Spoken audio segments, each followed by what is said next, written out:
Are you looking for a delicious banana pudding that's full of banana flavor? Well, I've got just the thing for you here with my banana pudding. Comes together really quick with just a few ingredients, and it is extremely satisfying. So if you're interested, stick around because it's coming up next.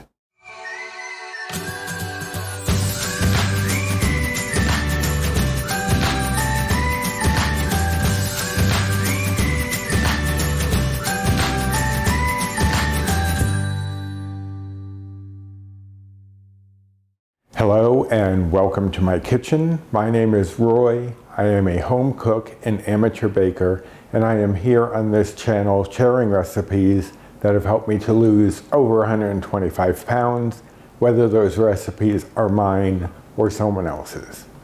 Now today is one of mine. It is for banana pudding. I've been wanting to do a banana pudding for quite some time, but wasn't quite sure how I was going to do it. I did do a couple of experiments and I did post them on my social media.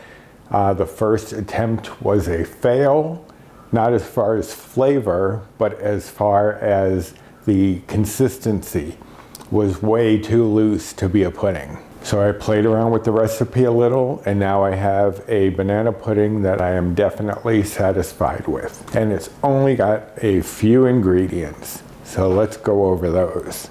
Here I have 4 bananas. When I did this, I decided 1 pound of peeled banana, not a pound with the peels on, but 1 pound of peeled bananas is what I was going with, which came out to about 4 bananas. Doesn't have to be exactly a pound, but because of the way we're going to prepare this, the 4 bananas or about a pound is good because we're going to reduce the banana down a little bit, and I'll show you all about that in just a moment. I have 1/3 cup of almond milk. In the recipe I say you could do a little bit more. It all depends on the thickness that you like your banana pudding. You could make it a little looser by adding a little bit more almond milk. You could make it very thick by adding a little less, but about 1/3 cup is perfect. I have a vanilla extract here. I'm just going to use 1 teaspoon of that. I have a box of sugar-free vanilla pudding. You could use the white chocolate. You could use chocolate if you wanted a chocolate banana. You could use butterscotch if you wanted a more caramelly banana pudding. So you can play around with the pudding. I chose vanilla just to make it as close to the original version as possible, but you can play around with it. And there are other things that you can add to this. You could add 2 to 3 tablespoons of powdered peanut butter. Just add a little bit more almond milk to get a better consistency. You could add some nuts, 1 teaspoon of chopped walnuts per serving, would not add any bites to this. You could add some mini chips or some sugar-free chips. You could crush some vanilla wafer to get that vanilla wafer flavor in there. You could do some graham cracker. So there are lots of ways that you can serve this. I've been doing it just with some whipped cream, and that's been perfect. One time I did crush up, actually, let me get the package and I'll show you what I used. Kellogg Cereals has these jumbo snacks, little bags. These bags are 2 bites or 2 old Blue Points each, 50 calories. And these are the Cinnabon flavors, so it's like that cinnamon roll flavor. So what I did was I took half of this for Paul, half of this for me, crushed them up and sprinkled them on top of the banana pudding. So it added a bite, but it also added a nice little cinnamon crunch that was really nice. So that is also an option. You can play around with this any way you like. And then the last ingredient I have over here is 2 tablespoons of brown sugar replacement, because that adds a nice little caramel note to the background, but it's not overwhelmingly strong. You still get mostly that banana flavor, but it just enhances that flavor. So the first thing we are going to do, I'm going to move these things out of my way for now, because the first thing we have to do is mash up our bananas. Now the first time I did this, I did use a mixer, and I just think that made it a little too loose, brought out too much moisture because it broke the bananas down too much. But we are going to mash these completely into a paste. And let me get that done, and I'll be back to show you what it looks like.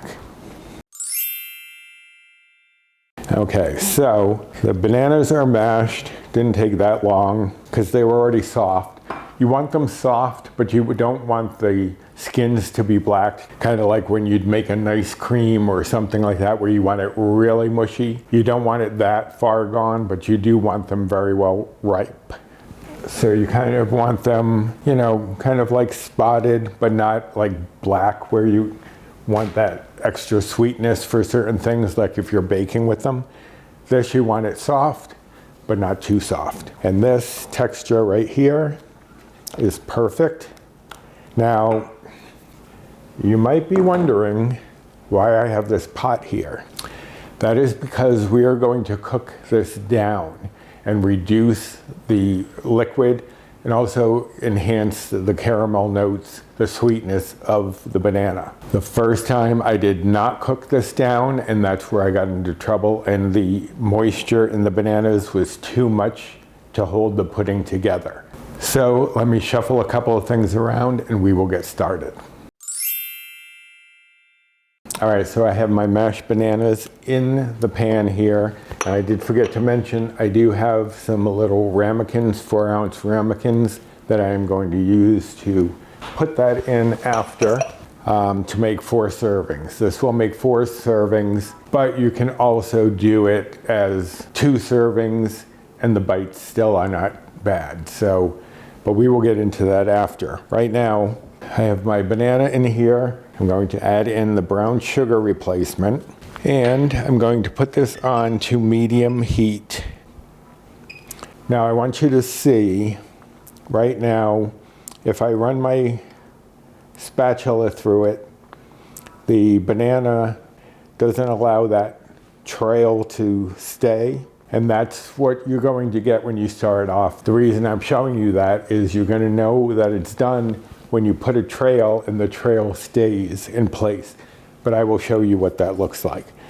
We are going to let this heat up, melt in that brown sugar, evaporate a lot of the moisture from the banana, and that'll take about 7 to 10 minutes.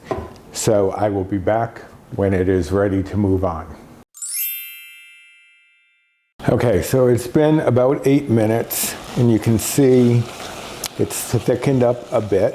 And when I run the spatula through it, the banana starts to come together, but not as quickly as it did before. And it can't fill up that path that I've made. So that is exactly what you want.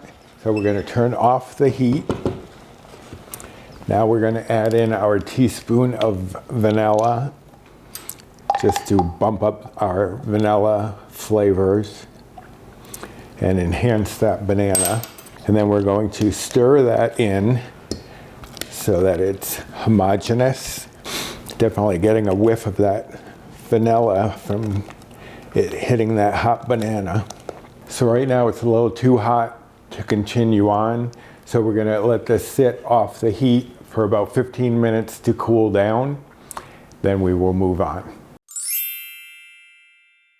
Okay, so it's been about 15 minutes. The pan is warm to the touch, but you can actually touch it. And the banana is very thick, which is what you want. And I did stir it throughout the 15 minutes just to kind of help that heat to dissipate. So now from here, what we're going to do is add in our almond milk and stir that in. And you want to be careful because the banana is thick and you don't want to have it splash out because you moved it too quickly. And the banana has gotten a little darker from the cooking, so it might not be as white as you would expect a banana pudding to be, but it's going to be just as delicious. Now we're going to add in this whole packet of sugar-free pudding. And as I said, I'm using vanilla. You could use white chocolate. You could use chocolate, butterscotch. Somebody did ask me when I posted this on social media. What about banana pudding? And I've never seen sugar-free banana pudding mix.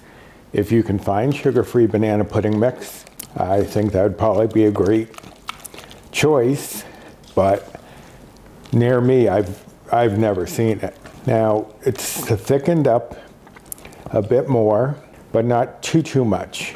So if this is too thick for you, because it will set up slightly more in the refrigerator.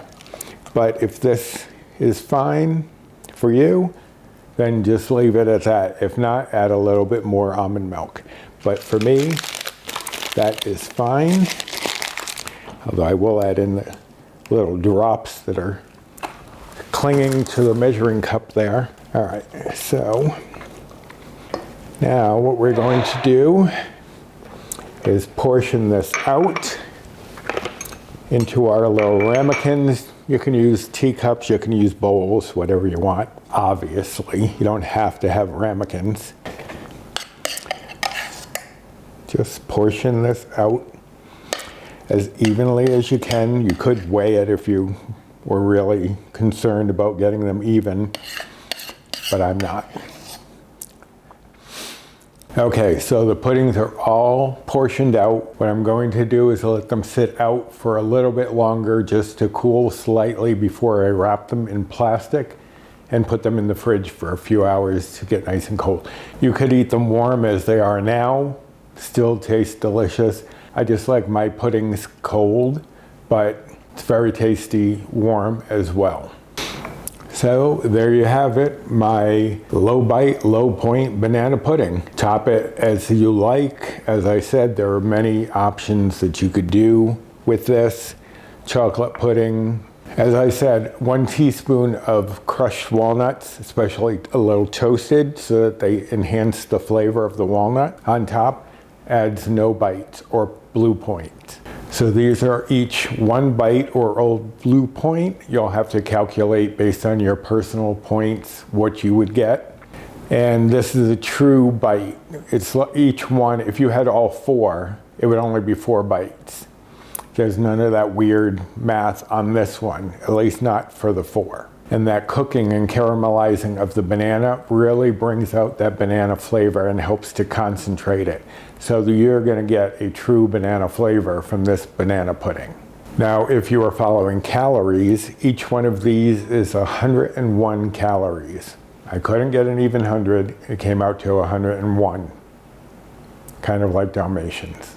If you're following macros, the fat is 0.5 grams.